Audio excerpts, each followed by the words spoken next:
All right, quiet down over there, Angela Kennedy. Good morning, everybody. Welcome to The Lead Live. I'm Louis Amestoy, joining you here from lovely Kerrville, Texas. We're at the Peterson Health Digital Studio at Pine and Plow Brewing Company. I got a full house here, and I'm excited about.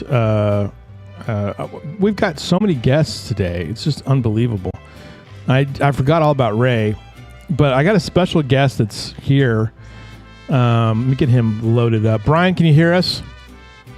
I can, yes. All right, good. Brian's here. Say your last name for us, Brian. Brian Janselson. Janselson. All right, he's with the Missions. We're going to have him on in a minute. So we'll get to some things going on here. We're going to pause him for a second. Get him. We're also looking for Andrew Gay. He's probably tardy. We're doing some cool things right now. I've got a deal for all of these little businesses that I think. I was asked a question yesterday, like, why would you, what is the future of advertising? And I told the person who was interviewing me about this.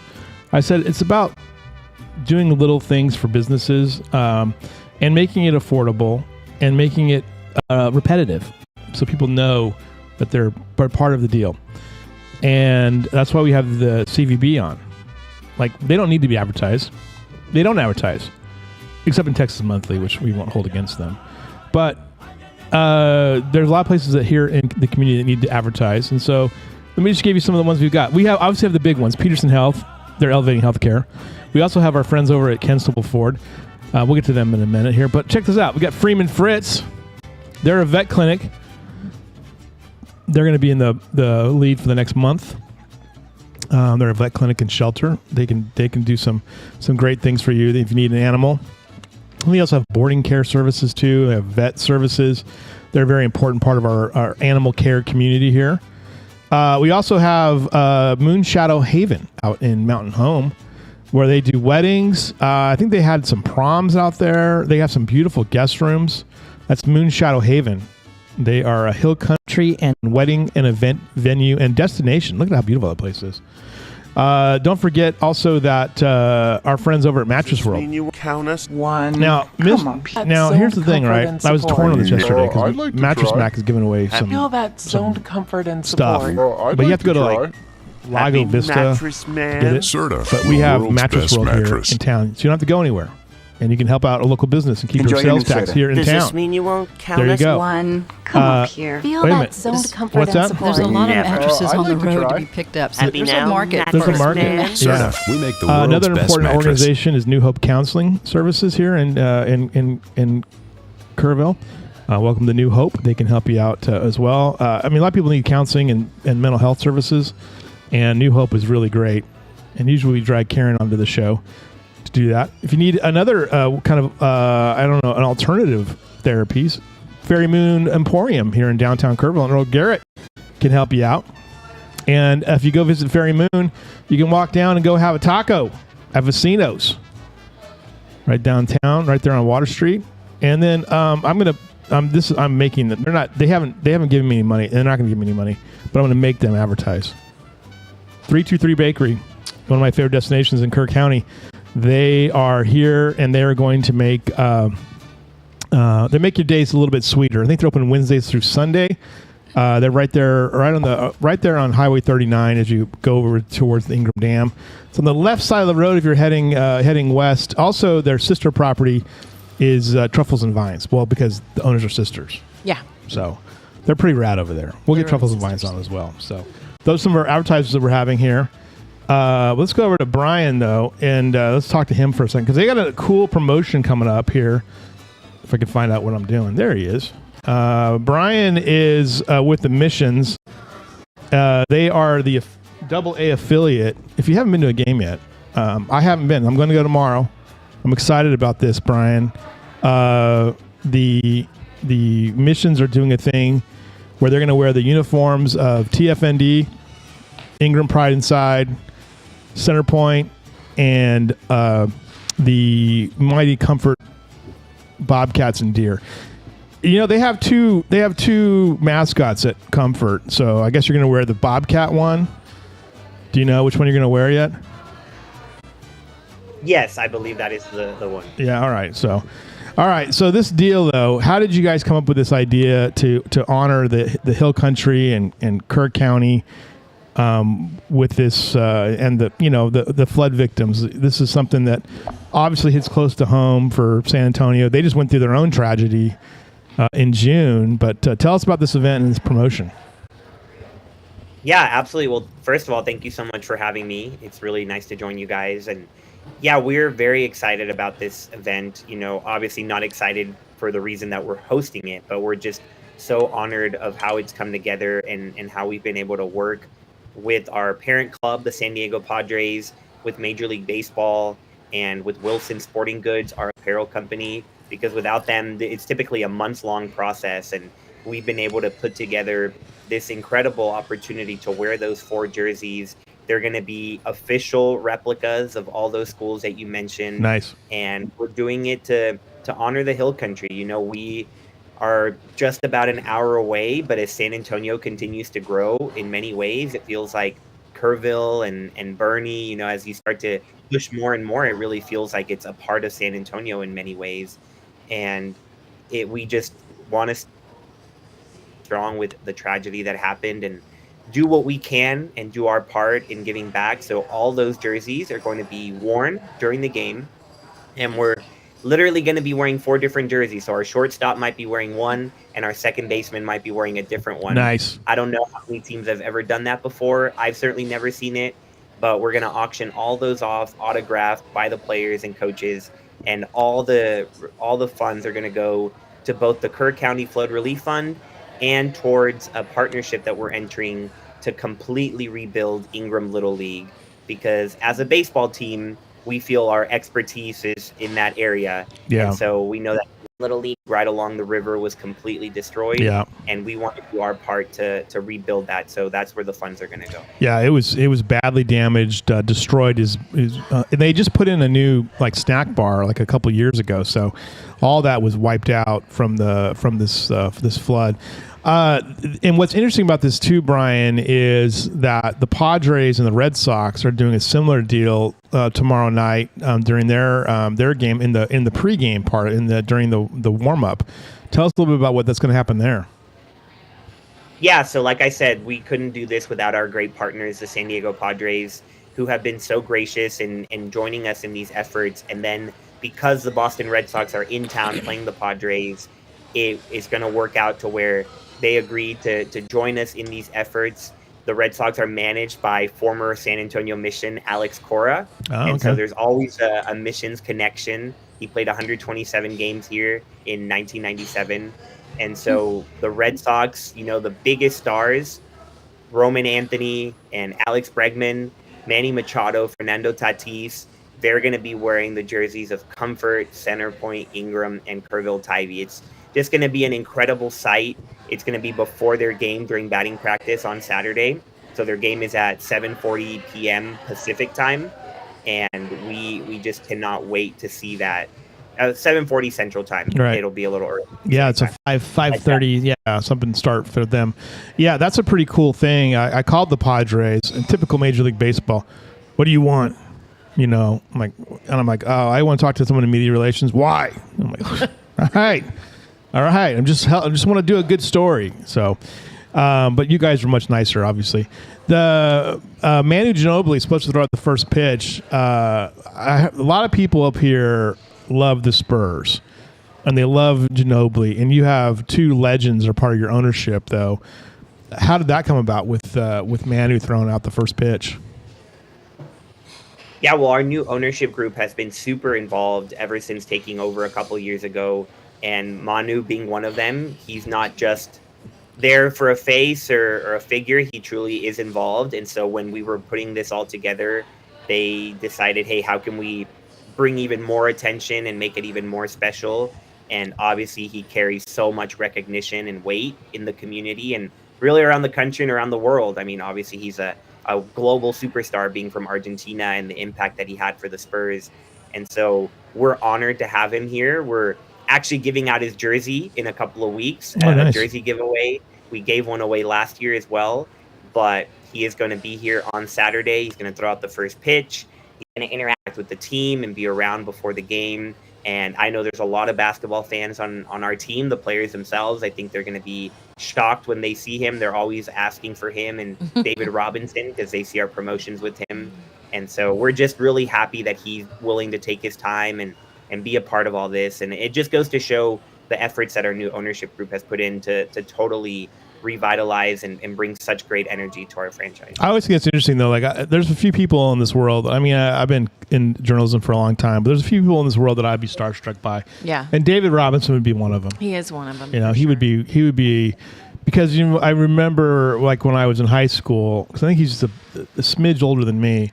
That when because his story is so great, and he just single-handedly forced the Navy into like the Sweet 16 that one year in the 80s, and so like I've always enjoyed watching him. So I'll just a little funny like anecdote from my time around the team, because I travel with the team and I'm one of the broadcasters, so I'm always with them, and it's just crazy to see that David Robinson last year, he was here for his jersey giveaway, and some of the players didn't really know who he was. What? No.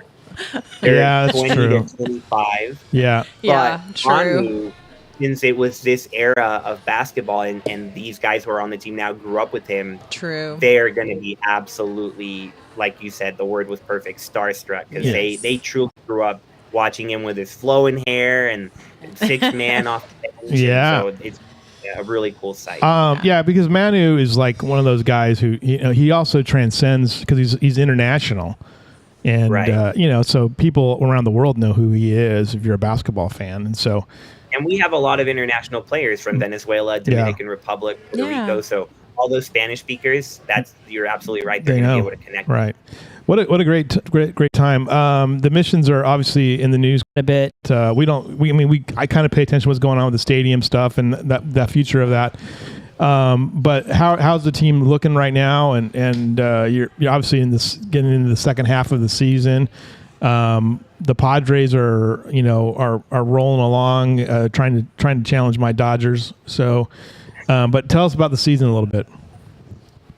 Yeah, you know what? It's been a really fun season. We just had a pretty chaotic trade deadline. The Padres decided to absolutely go all in and trade a bunch of minor league prospects, which did hit us very hard. We ended up losing 4 players on trade deadline day. Brandon Valenzuela, Braden Nett, Henry Baez, and Tyson Neighbors. And they were definitely some of our more talented players. And the Padres traded them away to acquire major league talent.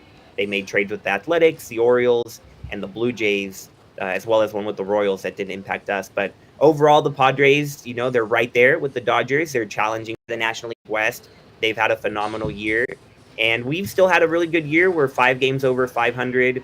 We're in the thick of it with 33 games left. We're tied for second place behind Amarillo. And so it's going to be a super fun home stretch of the season. We still play Amarillo 6 times in San Antonio. So we control our own destiny. We have a bunch of new exciting players from High A Fort Wayne. Just yesterday, Miguel Mendez made his Double-A debut. He was the domino of all the guys that got traded. We got all the guys up from High A. And Miguel Mendez is 23 years old. He made his Double-A debut, and he struck out 11 batters yesterday, Wow. which was a mission high this year. Wow. Henry Baez and Braden Nett, who we traded, had struck out 10 in a game before, but Mendez struck out 11. And so he already electrified the fans here. People are super excited, and he's yet another exciting prospect for the Padres. So if there's one thing that's shown over the last few years, yes, the Padres trade a lot of prospects, but it's because they continue to develop them. Yeah. And for them to constantly have a farm that other teams want to pick from goes to show what AJ Preller and the whole Padres development staff can do. So we've been super fortunate to have all of that talent. And just this year alone, 3 pitchers who started on our team made it to the Padres directly. And you don't see that all the time in the Double-A. No, you don't see that at all. We have a great season. We definitely encourage people to come on out. We still have those 33 games left. 15 of them now at this point are at home. We have 3 more this weekend against Springfield. Then we play Amarillo at the end of August, and then we finish up with Corpus Christi in September. All right, so give me the details on the game. So if we were coming down from Kerrville, ticket prices are generally about how much, just kind of start, and And are there always good seats available, or what's the outlook look like for the game? Yeah, there are still some seats available, but I will say that it is selling very well. Okay. So we have invited a bunch of folks from the community, from the Hill Country. There's going to be great representation. Each school has been invited to send their student athletes, and we've been working with the baseball teams, especially at their respective schools. And so that's going to be a really cool part too, is during batting practice with the Missions and with the Cardinals, they've actually agreed to it as well, is the student athletes that come out, they're going to be able to be out there at the cages, shagging fly balls. And so they're going to be there. We're expecting to have a lot of people from the Hill Country, but definitely still some tickets available. There's as inexpensive as the berm tickets that should get you in with $10 or $15, depending on how it's going at the time.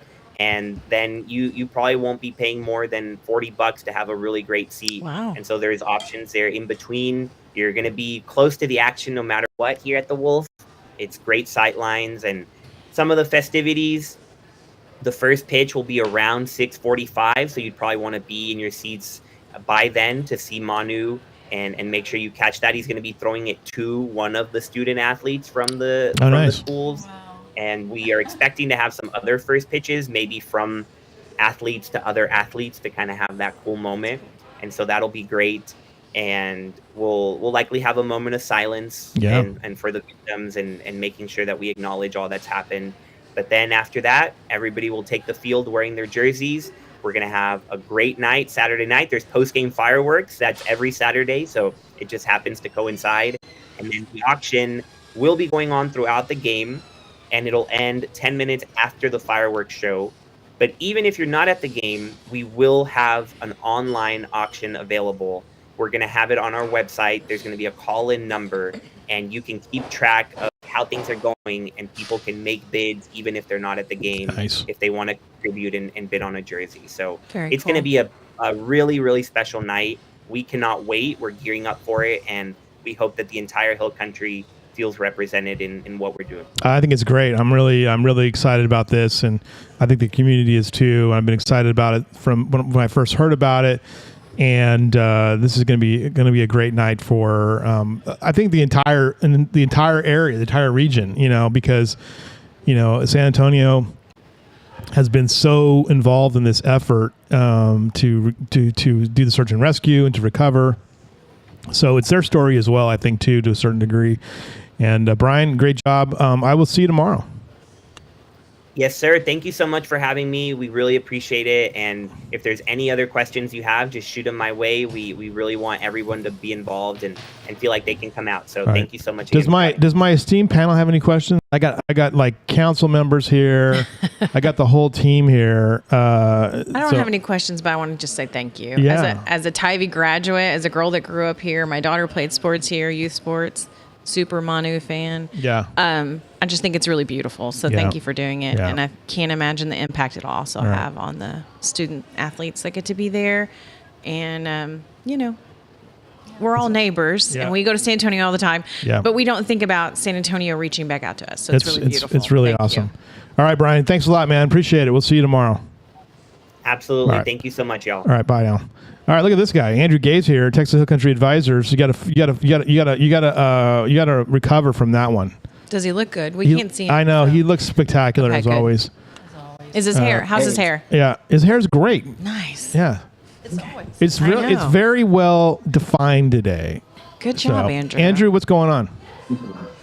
Yeah, happy to be here. Good morning. Happy Friday. So financial markets, we got.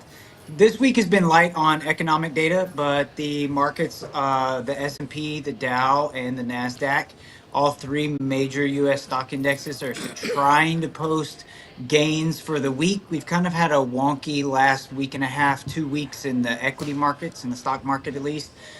There's been talk and rumblings since last week. We got, some fresh inflation data and the Fed meeting that concluded last week, but there's been some talk on the street about maybe we're going to see some softness in the economic data, which doesn't pair too nicely or too well with these roughly all-time highs that the stock market is currently sitting at.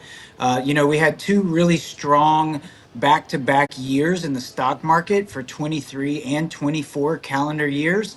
And this year seems to, statistically speaking, it doesn't usually pan out to where we have these really strong years, year after year in a row for the stock market. So everybody was kind of on edge and skeptical about what was in store for the stock market this year. But the first half of the year has been relatively, positive for the most part. And even now, the Nasdaq is sitting roughly around 10% gains year to date. The S&P and Dow not too far behind, still sitting in positive territory. So I think that I looked at the expectation of interest rate cuts this morning from the CME FedWatch tool. And it's interesting because even though we have these seemingly kind of lofty valuations in the equity market, there's like 3 or 4 rate cuts now priced in as far as expectations go, priced in between now and the end of the year. That is a significant move from those expectations off of about 1 or 2 interest rate cuts between now and the end of the year that the markets were expecting just a few weeks ago. And so what I'm really driving at here is those expectations have shifted as far as how many interest rate cuts that the markets expect to see between now and the end of the year, but the stock market hasn't really adjusted to that. So there's kind of 2 stories going on there. And how's it going to play out? I don't know. We'll just have to continue to monitor and watch. But if the idea ends up being correct that we do see several interest rate cuts between now and the end of the year, the only reason that would happen is continued softness appearing in the economy, maybe mainly through the job or the labor market. And I don't think that the equity market would continue to hold if that's going to be the case. The only thing that the equity market really has, or the stock market really has on its side to continue to prop up its current valuations and not see some kind of. Oh, he died. That was the punchline. That was the punchline. You just died, Andrew. Your mic cut out. Andrew, we love you. Now we don't know what's going on. He can't even hear us either. Let me double. There he is. There he is. We got him. Oh, sorry. So what I was saying is, earnings is still in the background, right? So if earnings, there was something like 120 of the S&P 500 companies in the S&P were going to report this week, and so far, earnings have been relatively positive, but those need to continue to post really strong gains to try to hold up the valuations in the equity market. If that's going to hold, with the backdrop of the idea that there's multiple rate cuts priced in between now and the end of the year. So something's going to have to give. We're going to have to probably see some kind of movement in the markets or adjustment in the markets for some of that to really come to fruition, or as it comes to fruition. So that's kind of where we're currently at today, and that's kind of what we're currently looking at. And of course, if you're an investor out there, you have a portfolio, retirement savings, or whatever you have exposure to out there, if you're interested in getting our 2 cents worth, you just come talk to us. We've been having a lot of those conversations that are just that. They're just conversations with people about what they're doing, how they're currently allocated. And we can always have that conversation without any cost to you. Sounds good. Andrew, we'll see you on Monday. Sounds good, guys. Have a great weekend. rest of the show and a great weekend. All right. Bye. Andrew Gay, Texas Hill Country Advisors, joins us here every weekend on The Lead. Man, we that baseball thing is exciting. I'm fired up. It is exciting. What do you guys think about that? I think it's great. I mean, I agree with Julie. Thank you so much for doing that. Tell me again where it is, what stadium? Or Nelson Wolff Stadium. Nelson Wolff Stadium. Okay. Nelson Wolff Stadium. The Wolf is what they called it. So we have Delayne Sigerman here, and Angela Kennedy and Ray Cardenas is here as well from the Doyle Community Center. But the Water Street Festival is still happening in October. We're all pivoting right now. We are. Tell us what's going to change with this event. Well, let me read this letter because I won't say everything I'm supposed to if I don't do this. Okay. So, dear sponsors, vendors, business owners, and citizens, In the wake of this recent flood, our community has faced challenges that have tested our strength and spirit. Homes have been damaged and lost, families have been displaced, and businesses have been disrupted. But through it all, we have seen neighbors helping neighbors, volunteers stepping forward, and a powerful sense of togetherness rising in Kerrville. So with this in mind, we are moving forward with the Water Street Festival as planned. In fact, this year's festival carries an even deeper meaning. It will not only celebrate the music, art, and culture that we love here, but also serve as a moment of healing, renewal, and hope for everyone impacted by this flood. So now more than ever, we need to gather. We need to stand side by side, share stories, and remind ourselves that we have resilience here, and that was what defines Kerrville. So your support makes this possible, and by attending or being a sponsor, you're helping us transform this year's festival into both a celebration and a source of community connection in this time of great need. So yes, we're going forward with the festival, October 25th from 10 to 4. The Water Street and Earl Garrett will be closed, so this will be a safe, walkable, connectable opportunity to come visit the businesses that are down there. We have a lot of nonprofits and other vendors that will be there as well. We have a kids parade that will happen around 11. So nice. Angela, I was going to say Katie.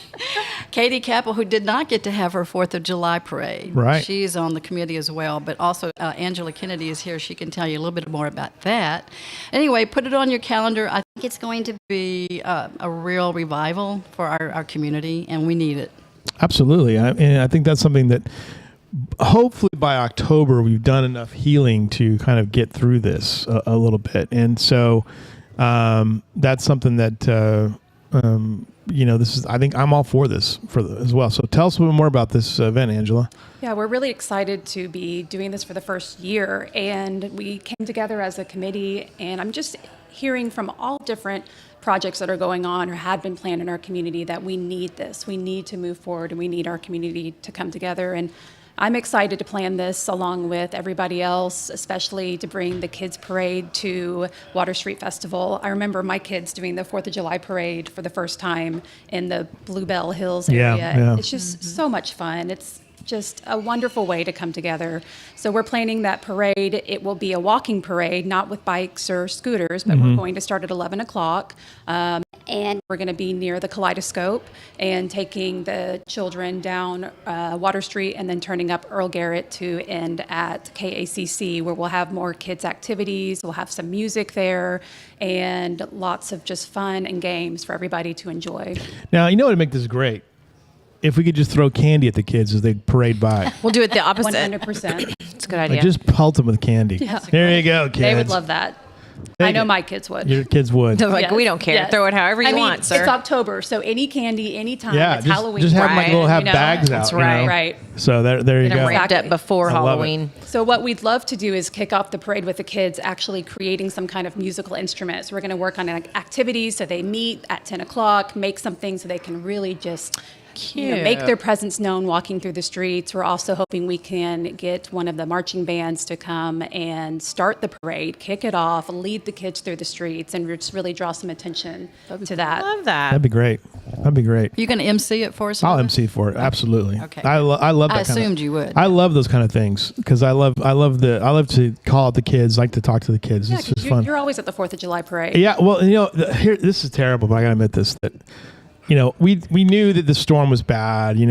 I got the call and I was like, okay, this is bad. Just from Dalton Rice talking to me about it. And, but I didn't know how bad, initially. And I thought, oh, darn, that our parade's over. Not going to happen. Because we always live stream it. Right. Yeah. It takes 5 minutes, but we live stream it. It's funny that you say that because last year my daughter was like, that took forever. Yeah. I don't want to go again. It's too far. Yeah. Well, I mean, the whole route is the whole route though is a good little route, but the actual, if you're just sitting there in one place, it takes 5 minutes. 5 minutes for it to go by. Go by. All right, good. We're out. See you guys That's later. cute. But it's a lot of fun. It's a lot of fun as well. I think again, this is going to be because if you think about how many things, and Julie Davis can speak to this. What are we know that the triathlon is canceled. what else is any other impacts you're aware of, Julie? Welcome Home Fest. Welcome Home Fest is canceled. What else? Anything else? Is that it for now? Those are the biggest ones. 4th of July. Well, yeah, obviously 4th of July. Yeah. Those are the biggest ones off the top of my head. And we had other events in July as well. But as far as big annual events, you guys are all wearing cool T-shirts, by the way. Yeah. You got the Water Street Festival shirts on. Yeah. You got your Hope Kerrville. You can buy these at the festival, by the way. Oh, very nice. And the very proceeds will. Ray's got her Doyle. Everyone's got cool Merch. Doug just has a Gibson's name tag. Okay. So he can do better next time. Yeah. You have any T-shirts handy? Yeah. Was there any question about canceling it this year? Or did you guys? What was your thought on doing that this year? Yes, there was. I think initially, like you said, that morning, it took us the entire rest of the day to figure out just what the devastation was. And the last thing on my mind was, right. should we do this festival? Yeah. And I really did put it on the shelf and said, we'll see. Right. We'll see if the businesses can come together fast enough. And, you want to be careful that you're not...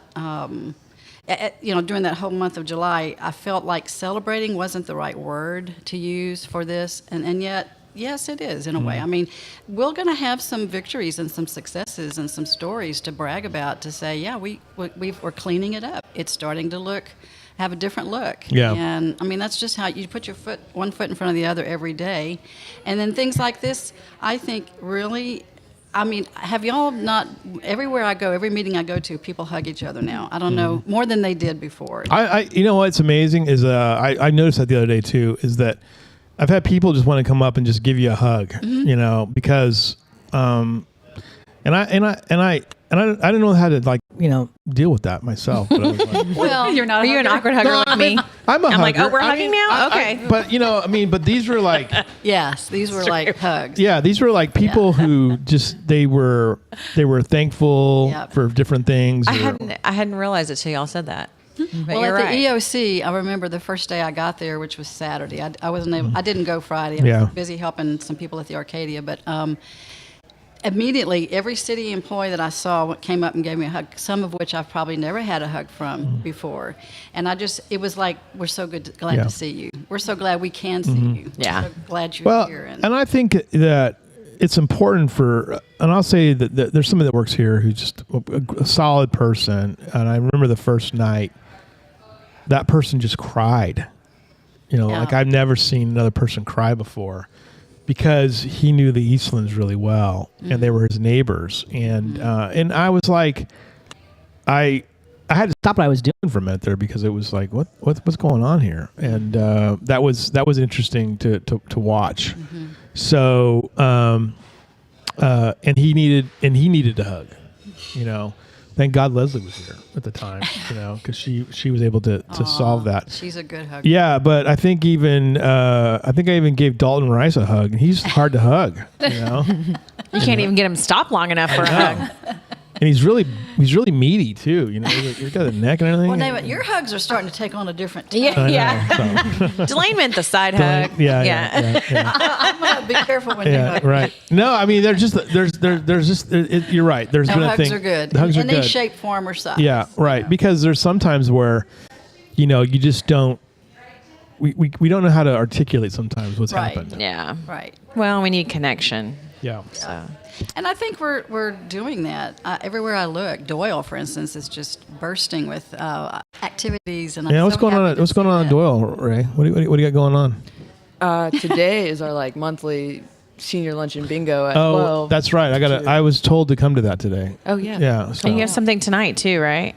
Yes, we'll have game night from 7 to 11, but our back to school extravaganza is also today from 12 to 4. Oh my goodness. 4. Oh, okay. There's nothing going on in and out of the building all times. So wait a minute, lunch is when? From 12 to 2. And then you also have the back to school from 12 to 4. Is that going to be in the center or out on the gym area? So back to school is going to be inside and outside. We'll have inside activities and outside activities because they have they teased on our Facebook page. I don't know if anybody's seen it. They teased like a bullying sketch or skit, and so they want to cover like bullying, no drugs, some like back to school stuff, and then have games, supplies, and food and fun outside too. That's great.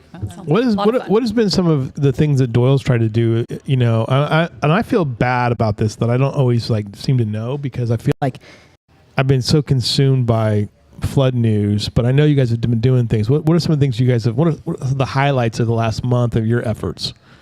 Well, all of our different community partners that was getting like a lot of donations, we were holding things just so they could like figure out their storage and situation, and then like the excess, they were like, please, like we're getting it to these organizations, different places in the Hill Country, but if there's anybody in the community that could use them, please by all means use them. So we were trading different in-kind donations with people, making sure people out in Hunt, Centerpoint, Mountain Home, they were getting what they needed.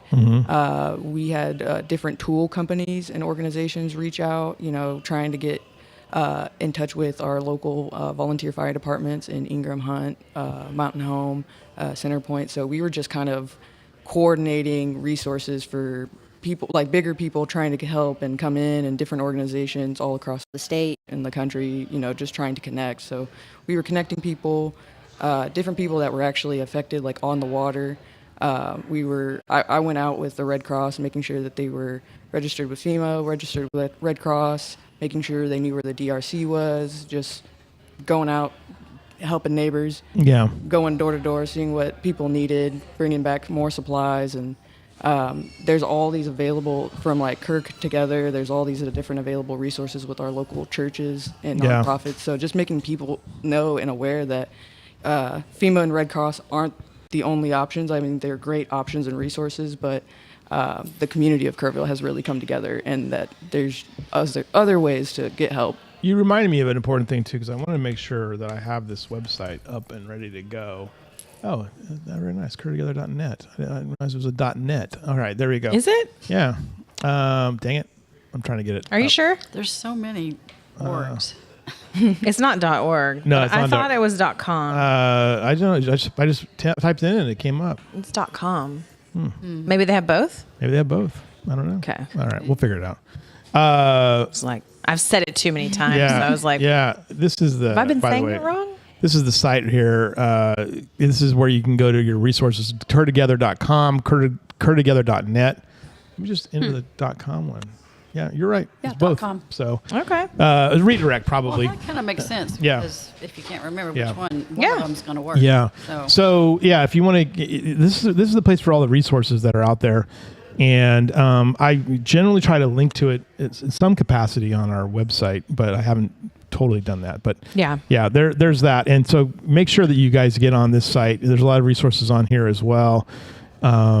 Even if you don't need financial support, there are resources on there for mental health. There are resources on there for just like really everything. Right. There's so many. There's so many resources out there that I've had a question. Employment. Right. Employment. I was telling somebody yesterday. You'd have to really trip over. You could trip over all the people that are here to help. Because we mentioned the kind of the community centers that are out there as well. There's so many great organizations that are here, and Ray's out there like, here, go here. Yeah. that's a good thing to do, because going to them is probably more effective than just getting the social media information out. Yeah. Because a lot of times they're busy during the day. Yeah. Right. And connecting with them physically one-on-one is just a step further into helping them. For sure. They don't always have the time or the resources to go find that information. I mean, what does this do? I'm kind of curious, Angela. Because you guys are getting ready. You're going to open when? April of 26. Okay, 9 so months. how does it change the narrative now? It's pretty significant. I mean, this is a horrific tragedy. It is the largest tragedy we've ever had in this community. How do we address that in the museum now? Yeah, it's something that we started talking about the Monday after the flood. Yeah. We came together with our board and asked that question: what do we do? How can we respond? And what we realized and what we've known all along is our history is important. Our history needs to be shared. Our history needs to be celebrated, even the hard, tragic history. And history is happening right now. Our community coming together is historic. What happened, how our community's been affected by the flood, that is historic. Yeah. So we decided that because we are the keepers of our history, we will be the keepers of our history, we have to push forward. Yeah. And our plans have been in place to celebrate the history of our river and the history of our summer camps. Yeah. But we are working to pivot some of that narrative. So, for example, with summer camping, we don't want to only focus on this event because there is 100 years of history, of amazing history of our summer camps that we want to celebrate. So we're trying to figure out how do we tell this story in a respectful way that honors all of the history. And opening in less than a year before the 1 year anniversary, we don't want to gloss over this, but we also don't want it to be the main focus. Right. Yeah. And we're also looking at how can we bring attention to the river and its potential to flood. And we want to make sure that our community and visitors to our community understand the landscape and why this can happen. What is the potential here? And so we're working to develop something that we actually put on the back burner, which is a topographic table of the Guadalupe River Valley, similar to what you see at Riverside Nature Center that UGRA developed, but it's focused on Kerr County's Guadalupe River Valley. Yeah. And an added component is we're raising additional money so that we can create digital projection that would show the history of flooding throughout the county, including Comfort as well, because Comfort has been involved in so many different floods throughout our history, and showing how that's affected the river, the path of the river, and also communities along the river. And so we had put that on the back burner. We're bringing that back into our plan, but we're raising money so that we can accomplish that. And we think it's going to be a way that we can build awareness around our history with the river and then the potential for flooding and how we need to continue to be aware. One of the things I think that people are going to, realize, well, I mean, I think they already are realizing this is an event that people will study for years. The emergency management piece of it. I told Dalton Rice the other day, I said, well, I guess it was yesterday he was on the show, and I told him, I said, it probably will be something that city manager, trainees will learn about how the city responded to this.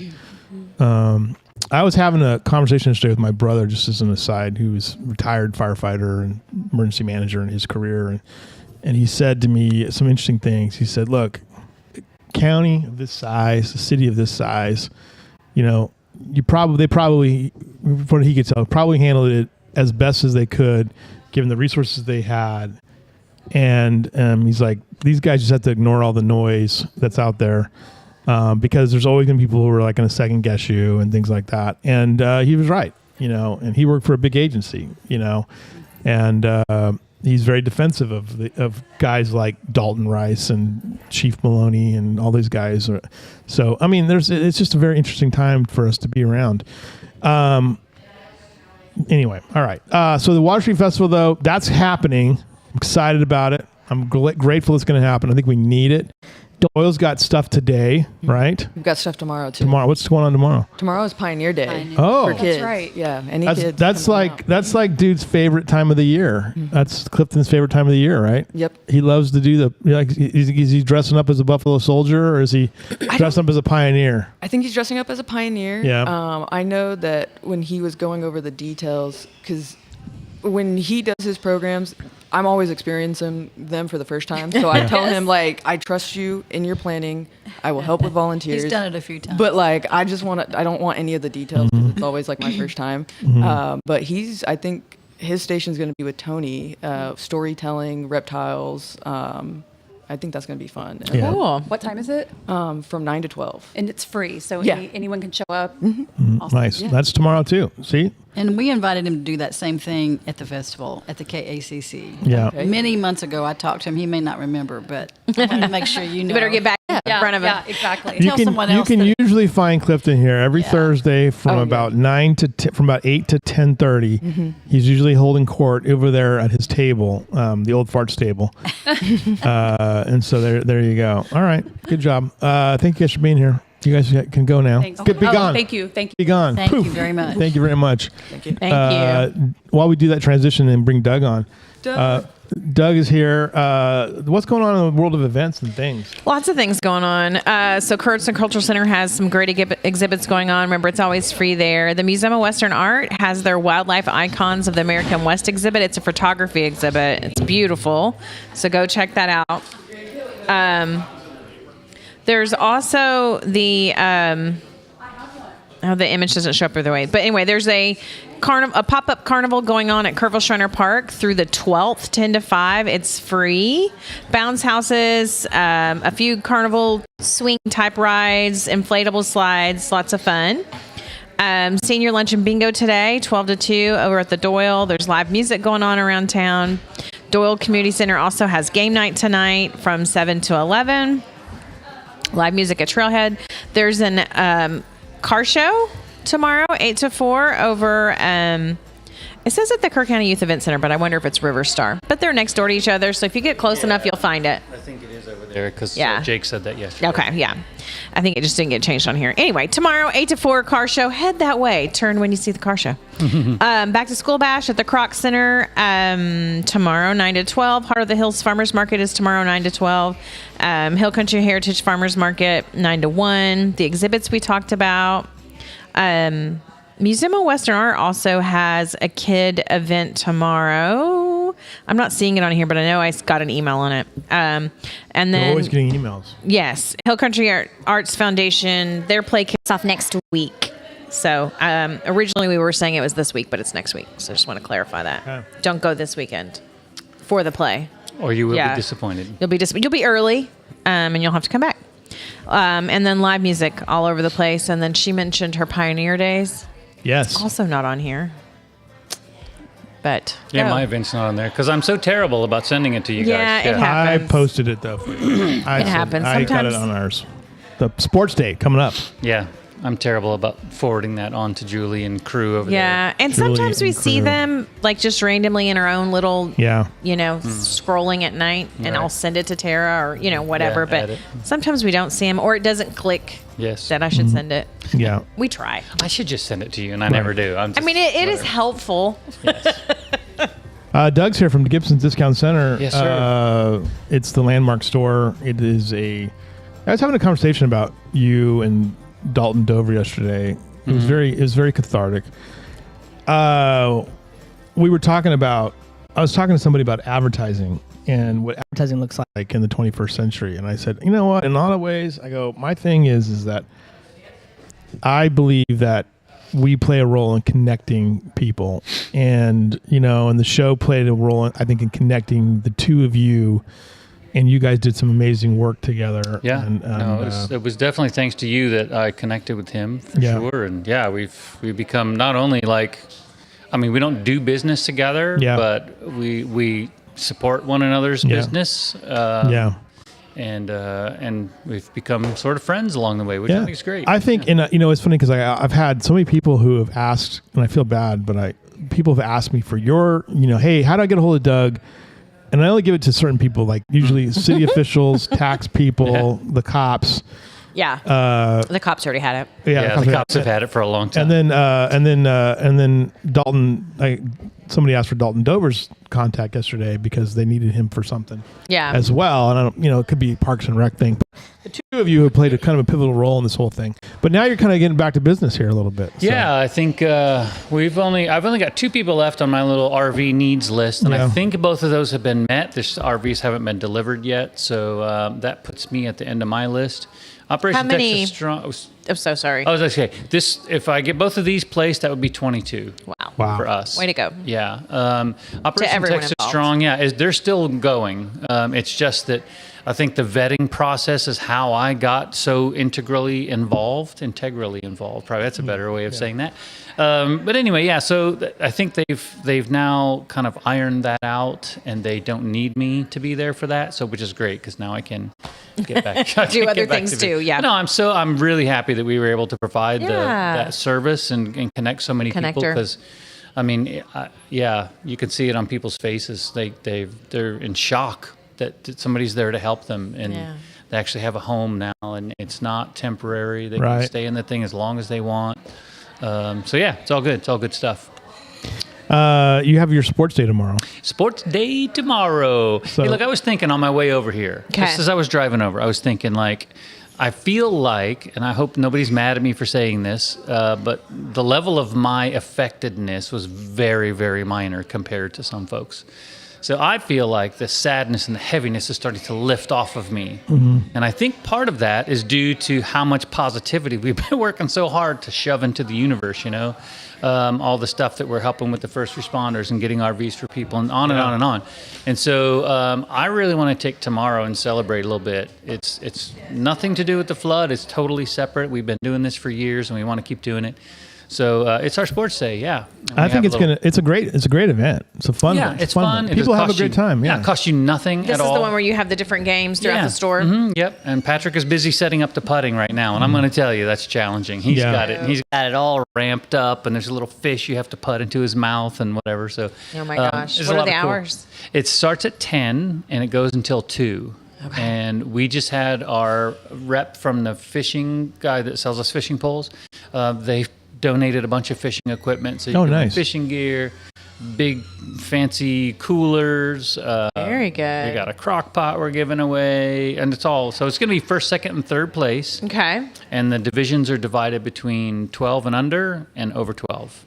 Right. Okay. So if you're an 11-year-old, you're not competing with some of these 30-year-old ringers that we got in there. So hey, I was curious about this. Some of your vendors, have some Texas roots, obviously, Game Guard being one of them. Mm-hmm. What have they been like to work with during this? What have Fantastic. They said? Like all of our vendors, for the most part, have been good. Some have said, we reached out, and some have said, hey, we're donating through the Red Cross or through the Community Foundation directly. And I'm like, great. We're not obviously judgmental about that at all. Yeah. But then some of them just said, we trust you guys. Here's a bunch of stuff. Make sure it gets to the right people. Yeah. And that has been great because we've taken care of, well, first of all, the first responder guys that came in. A lot of those guys were showing up just to help. And they were, you were down there. It was unorganized, right? It was people just going out and trying to do stuff. And they showed up in like shorts and tennis shoes. Yeah. Just like, bless you, man. Here's a pair of muck boots. Yeah. So you can actually, be helpful and not ruin your feet. Right. So we went through a good solid week of that. And then that's when Ariat stepped up and donated, I don't even know how many pairs of boots. And these are good steel toe work boots. Yeah, because a lot of these guys, they're probably tearing them up. They are tearing them up big time. Yeah, and they're working on heavy machinery and chainsaws and all that stuff. Yeah, pulling and all the hard work that they're doing out there. So we try to get them outfitted the best we can. Yeah, and then Wrangler donated a whole ton of work gear, jeans and work pants and stuff like that. Yeah, socks galore. And so we're just doing our little part compared to what some folks are doing. It's not much compared to what other people are doing. It's a lot. So it's there's been a lot we can do. A lot of people who just I think it's also put into perspective too. Like, what do we need to prepare for in the future? Yeah, and that's almost unpredictable, really, because I think you're going to get people like Jay. Like I just met Jay on your show last week for the first time, and I've heard lots of good things about him. But when I met him in person, he started talking like, I love that guy. Yeah, because he wants to build it back better than it was and make it awesome. And that's, to me, that's the solution to all of this. Because you can't get over it. The event is done. The bad things that happen. Yeah. How do you rebound and turn that into something wonderful? And so he's on the right path as far as I'm concerned, and we're trying to do the same thing. So I think the other part of this too is started noticing, Julie, that Louise Hayes Park is now. They're working on Louise Hayes Park. They got a lot of debris cleared. Yes. The one bridge, the little bridge below the dam, is all cleared now. Mm-hmm. They started taking some trees out, obviously. And I was driving over today, and I was looking at the trees in that one little part, just below the dam, that were all crunched, and it feels like some of them are already like kind of maybe coming back to life a little bit. Yeah, some of them feel like they're trying. Yeah. Yeah. So they're bent. They're not broken. Yes. There you go. That's us. That's us right now. We're bent, we're not broken. That's But true. Well, I heard these guys talking about. I know Angela and I sit on a similar committee for Kerr 250, and dude, I don't even know how this happened because I got roped into the tree committee. did you really? Me of all people. What? I know nothing about tree. I can't grow anything. But Yeah. You can I got lumped in somehow. You can do lumber and stuff, though. What's the tree committee? The tree committee. So for Kerr 250, there was the original idea before the flood was we were going to try to get 250 trees planted around town. I missed that meeting. And so you could sponsor a tree, right? Yeah, So you could, right. okay, here's $50 Okay. and you plant a tree. You need to plant it in your front yard, or maybe the city has a place for it, whatever. So that was the idea. Well, now this happened. It's morphed into a whole different project, but 250 is not enough. yeah, 250 is the beginning. But anyway, so we're still talking about that, Very kind of like cool. what they were talking about. I mean, I feel like you have to draw this line between celebratory 250 and Yeah. memorial for what happened, and it's really delicate. It's hard to find where that is, and I guess you just have to work on your own personal, consciousness where you think that is. Exactly. Yeah, and that's the. But you know what? We need you and Dalton and others to be involved with this as well. Yeah, I'm just trying to push it forward, man. That's what I'm trying to do. So Yeah. Hey, Julie, did you learn anything from that committee hearing the other day about tourism and culture and stuff? Mostly I learned about fish. That was the most fascinating part for me. Right. The science nerd in me really loved the information Yeah. that Parks and Wildlife gave on fish. Wasn't it cool? It was cool, and they talked about how the I fish, did learn other stuff, but that was the fish was highlight that for was me. it. they know how to get out of the way. Yeah. Yeah. And then they take the opportunity to go up to 4 miles upstream so they can repopulate and come back down because the dams are covered with water. Right. So it gives them a chance to actually move up. Move and up, like yeah. the fact that those little brains are like, all right, guys, time to move. let's do Time it. to move. You know? Time to move. Anyway, That's super it was cool. fascinating. 'Cause there I was- decided I should change careers right now. There was some concern that there's been a lot of concerns that have kind of, like it's okay to have the concerns, but they start looking at it like, well, isn't that bad? Yeah. So that was the thing I learned that I got excited about for whatever weird reason and came around and told everybody. And some people thought it was cool and some people looked at me like I was crazy. The tourism part with THLA and TTA, I had already talked to them pre them going on, so I kind of knew what they were going to cover. I didn't talk, the taco guy didn't reach out to me, so I didn't know he was going to be on there. Yeah. But I'm trying to think. The taco is what? What are they? Texas Association of Campground Owners, sorry. Okay, right. Those were the quote tourism panel. Yeah, right. And then they had a camp panel that had a couple Waldemar, of people yeah, on there. yeah. That was an interesting one too. It was. Because there was some discussions about, some concerns they would have. It was Waldemar's. Oh no. Yeah, Waldemar was on there. Department of Health and Human Services, which is who Oversees all those. oversees. Yeah, Thank the- you. I was yeah, like, the regulate isn't right. They're the regulatory authority on that. And then American Association of Camps, something like that. Mm-hmm. A bigger association of camps, children's camps, I Yeah. guess you'd say, youth camps. Some of that I had heard just in other places that I had been. Like, Yeah. it was a surprise to me ahead of when I heard it the first time. But I'm grateful that you sent that over because I wasn't aware that they were going to discuss it outside of the disaster preparedness committee. And I didn't know, honestly, until the Texas Travel Alliance reached out to me Friday. And she was like, hey, I've been invited to come speak on the impact of flooding on tourism in the Hill Country. Can I talk to you? How come they didn't ask you? You're an expert. Because the Texas Travel Alliance represents Everybody. lots of people. Lots yeah. of people, Yeah. We don't care, right? We don't, but it does. I mean, I'm sure that it's going to worry.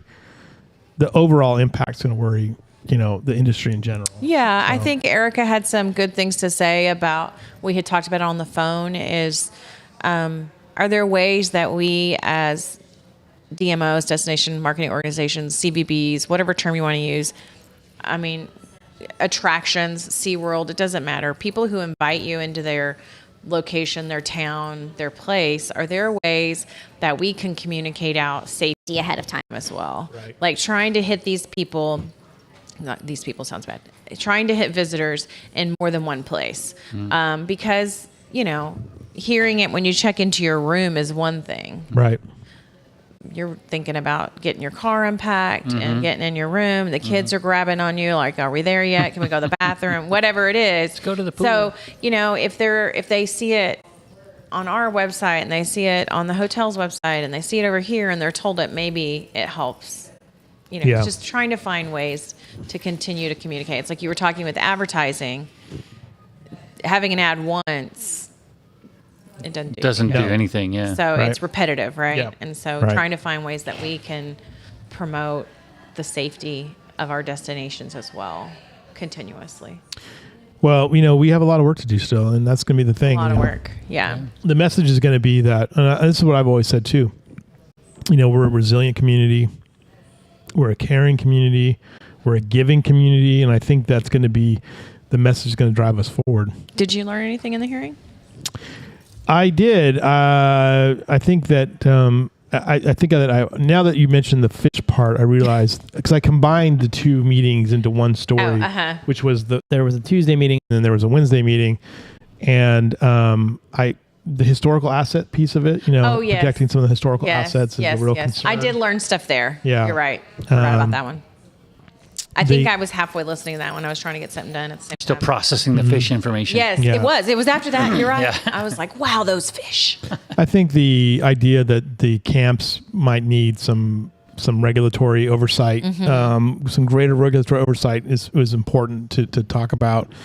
But I mean, my biggest thing right now is just listening to all the ridiculous stuff that's out there.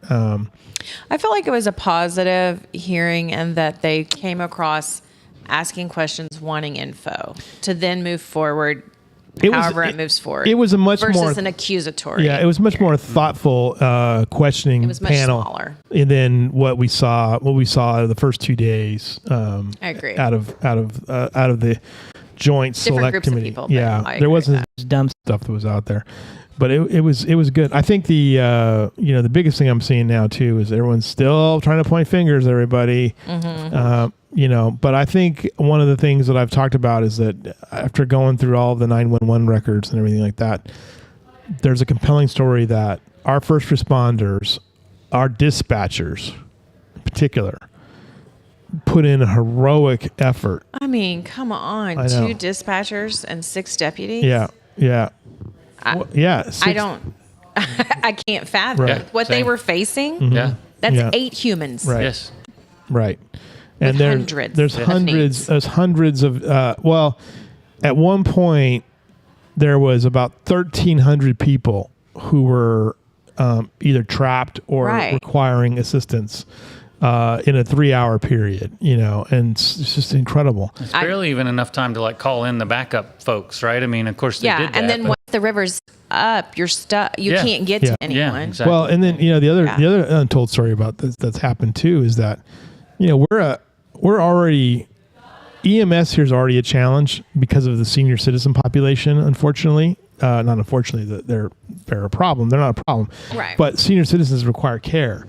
And so often what would happen is that they would have their routine medical emergencies, which are routine for the EMS, and suddenly someone's fallen. And that's a critical issue. How are you going to get an ambulance over there? How are you going to get someone over there? I mean, what a nightmare. Yeah. For our first responders. I can't imagine. So 700 calls for service, in a couple of hours. Yeah. And the dispatchers were. I told Mayor Herring today, those folks deserve medals. Key to the city or something. Yeah. What's our annual average call? It's high. Yeah. I don't remember off the top of my head, but it's high. Just curious as to compared to the 700. It's like 10,000 calls a year, I think, something like that. It's high because you're dealing with falls. Well, with medical emergencies. We deal with it in my store. We have people fall. And I mean, problems and whatever. Yeah. I don't hold me to that too, but I know it's a big number. Yeah, I was just curious. Yeah, and it's one of the biggest in the proportionally in the state. I think. I guess too, the number nerd in me wonder okay, 10,000 a year, but what do they have a time frame? Are there more at noon than at whatever? Yeah. And so how you many staff are at 4 accordingly, in the morning? right? Exactly. So anyway, right. I want to pitch another idea to you guys. Yeah. So I'm pushing the sports day tomorrow. These ladies are pushing events that are coming up, the October or whatever. Yeah. And I know some people just probably aren't ready to celebrate anything yet. But think about human beings as social creatures. And I heard this the other day, and it struck me pretty hard. We are so social as humans that you can torture the most antisocial person, which is like a psychopath. You can torture those people by giving them solitary confinement. Right. So the average person that's not antisocial needs way more human interaction than we give credit for. So I think there is healing in that coming together of anything, no matter what it is you choose to go and do. Yeah, for sure. If you don't want to putt-putt at my store, fine. Go to a concert, go to whatever. Yeah. There's a million things happening in this town all the time, as Julie well knows. So I think for those folks that are feeling that heavy sadness, especially if you were not directly affected, get out and be with people. I think it's going to be better for you. It just will, for sure. Absolutely. Sure. That's great. What a way to end the show, Doug. Thank you for I that. think we're done. All right, we're done. All right, everybody. Monday. Doug knows. We've got the charity balls coming Monday. Oh, okay. They're opening up their thing on Monday. Their applications on grant Monday. application. I would give the charity ball credit. They do a good job of like preparing people for that process. They give them an outline and how to do it, and they do a good job with that. So they'll be here Monday. I also have other guests coming Monday, I guess. Okay. Al Roker, you see coming back? No, Roker didn't stop by. Oh, they didn't stop by. Two-bit operation. $1.5 million he gave out, or $1.4 million he gave out yesterday, including $1 million from Buc-ee's. Yeah. I mean, Buc-ee's has made more than that off of the Hill Country. Yeah, absolutely. We all stop on our way to Houston. I religiously Dallas stop it. But he seemed like a really genuine guy, though. He really did. He seemed like a real... I would have asked him the same question I asked Target. Target was here. Yes. And I said, when are you going to put a store in? And the guy was like, Listen. Oh, this may not be the place, but I saw Bernie's kicking back on Buc-ee's happening because they wanted another piece of land for a parking, and I just want to say, Buc-ee's, bring it. Kerrville will help you out. We got some, and it's a better stop. I mean, I'm speaking out of turn because I don't have a vote, but you're a citizen. I would love the sales tax of Buc-ee's. Well, not only that. Okay, she's talking and practical. Jobs. I'm talking just from the traveler's perspective. This is a perfect waypoint for a traveler to stop. I just think for property tax reduction. Yeah. Bring me some Buc-ee's. Bring Buc-ee's. That's your number nerd showing. I'm gonna bring it. I'm gonna bring it to the mayor. All right. Good job, everybody. Thanks a lot for being here. We'll see you guys again tomorrow on Monday. Have a great day.